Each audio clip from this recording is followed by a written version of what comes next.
Burkina Faso's young revolutionary leader Captain Ibrahim Traoré just delivered a bold message to the most powerful country in the world, and it's something the new U.S. President Donald Trump never saw coming, with Washington expecting the usual African compliance. Traoré, along with Mali's Imi Gata and Niger's Abdurrahman Chani, has flipped the script. For years the U.S.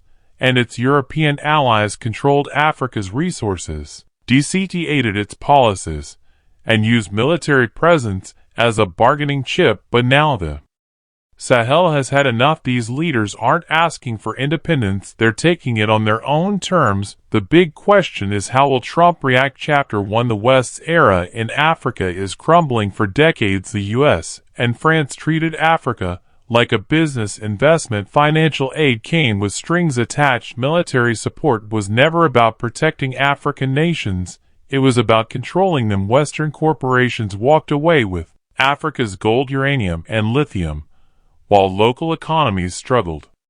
Burkina Faso, Mali, and Niger have finally slammed the door shut on that arrangement. No more French troops, no more U.S. military bases, no more blind acceptance of deals that leave Africa with nothing. The breaking point: failed promises. Western intervention in the Sahel, whether through France's Operation Bahrain or U.S. military operations, was supposed to combat terrorism. Instead, it made things worse. Extremist groups grew stronger, and African leaders realized they were just pawns in a larger geopolitical game. Now Traoré and his allies are making moves that have Washington scrambling. Chapter 2. Ibrahim Traoré.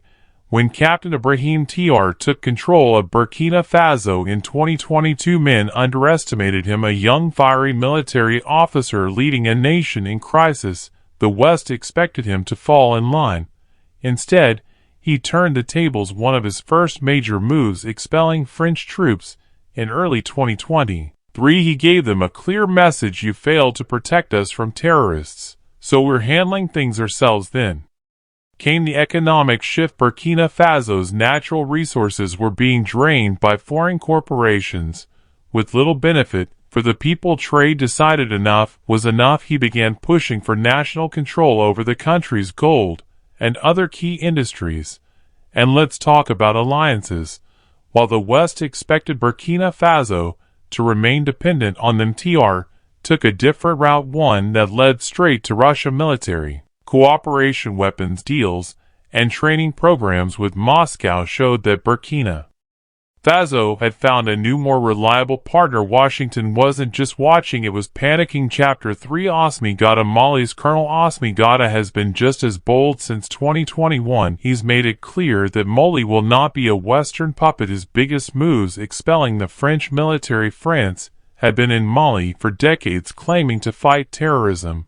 But when Goïta took over, he realized their presence was doing more harm than good. He sent them packing, banning Western-funded NOS. Many of these organizations were seen as tools of foreign influence, promoting policies that benefited Europe and the U.S. instead of Malians. Goïta put a stop to it, bringing in Russian forces. Just like Traoré, Goïta turned to Russia's Wagner Group for military support. With the West out, Moscow quickly became Mali's go-to security partner. Mali's message was clear: sovereignty comes first.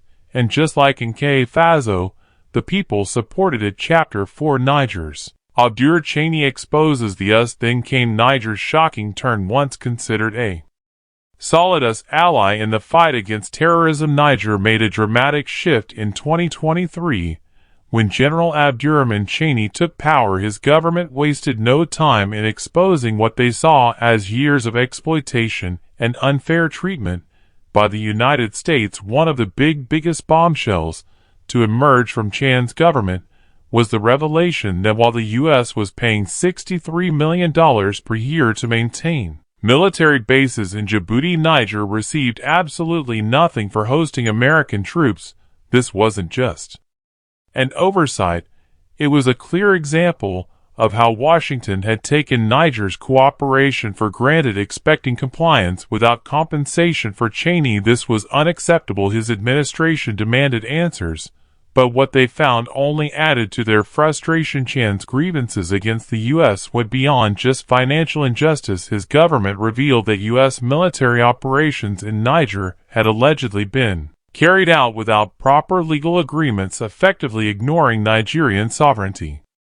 Despite claiming to be in the region for counterterrorism efforts, American forces refused to share vital intelligence with Niger's own military, raising questions about whose interests they were really serving. Even more shocking was the revelation that Niger was forced to cover operational costs for U.S. military aircraft, meaning the country was essentially paying for its own exploitation.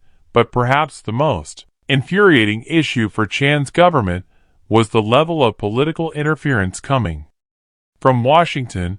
The U.S. had not only maintained military presence without proper agreements, but it had also been actively dictating Niger's foreign policy, telling the government who they could and couldn't partner with for a leader determined to reclaim Niger's sovereignty. This was the final straw. Chan's response was swift and historic. All U.S. troops must leave Niger. This was a massive blow to Washington, which had long considered Niger a crucial hub for its military operations in the Sahel. Losing access to Niger meant losing strategic control over one of the most geopolitically significant regions in Africa.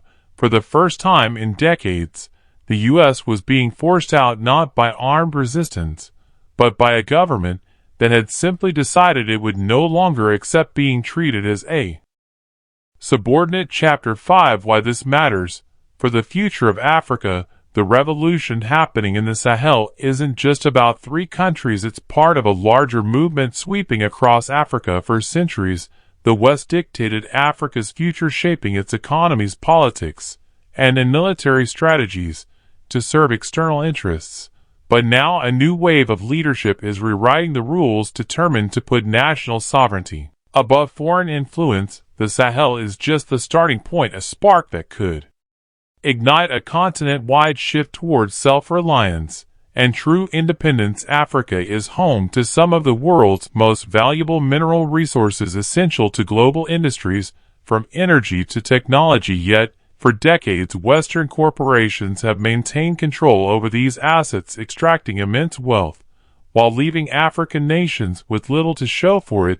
This is now changing. Leaders like Ibrahim Traoré and Abdurrahman Niani are taking bold steps to ensure that Africa benefits first from its own resources, reversing a system that has long kept the continent economically dependent. Foreign aid has often been presented as a helping hand, but in reality, it has come with strings attached, policies and agreements that primarily serve Western economic interests rather than fostering real growth. This is why leaders in Burkina Faso, Mali, and Niger are rejecting those deals altogether. They see aid as a tool of control rather than genuine support, and they are choosing instead to seek partnerships that respect their sovereignty. The old strategy of maintaining military influence through bases and foreign troops is also collapsing. France, once a dominant force in the region, has been forced out of Mali and Burkina Faso,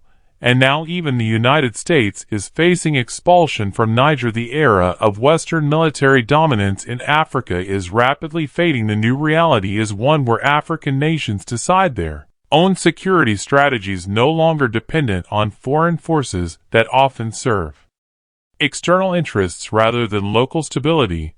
And this is just the beginning. The Sahel's rejection of Western interference is sending a clear message to the rest of Africa.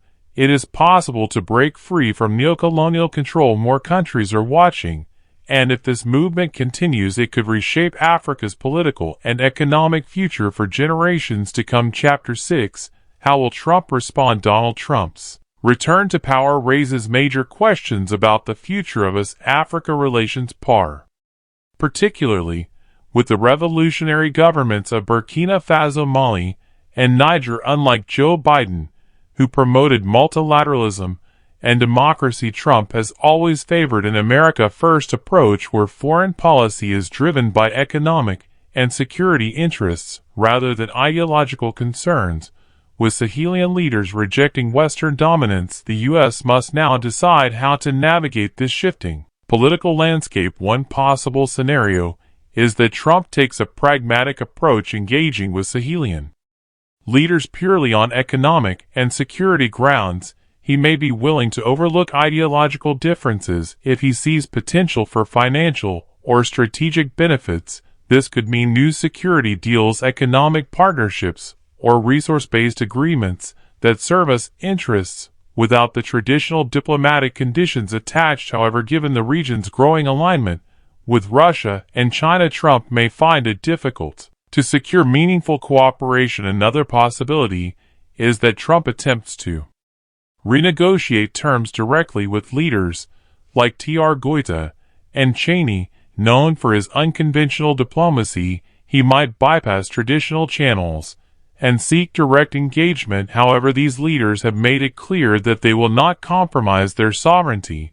and any new deal would have to be on their terms, not Washington's. Trump's presidency has always been about making deals, not promoting democracy or maintaining alliances. His America First approach means he's unlikely to waste time trying to push democracy in the Sahel, but he might attempt to renegotiate new agreements. Could Trump use economic pressure to force them back in line? Maybe, but these leaders have already found new allies in Russia, China, and Iran. They no longer need Washington's approval. Could military intervention be an option? Unlikely after the disasters in Iraq and Afghanistan. Trump knows that American voters have no appetite for another foreign conflict. Alternatively, Trump could decide that the Sahel is no longer worth U.S. involvement and withdraw military and economic ties completely. Regardless of his choice, one fact remains undeniable: the Sahel is no longer willing to be a pawn in global power struggles. Chapter 7: Trump faces a new reality.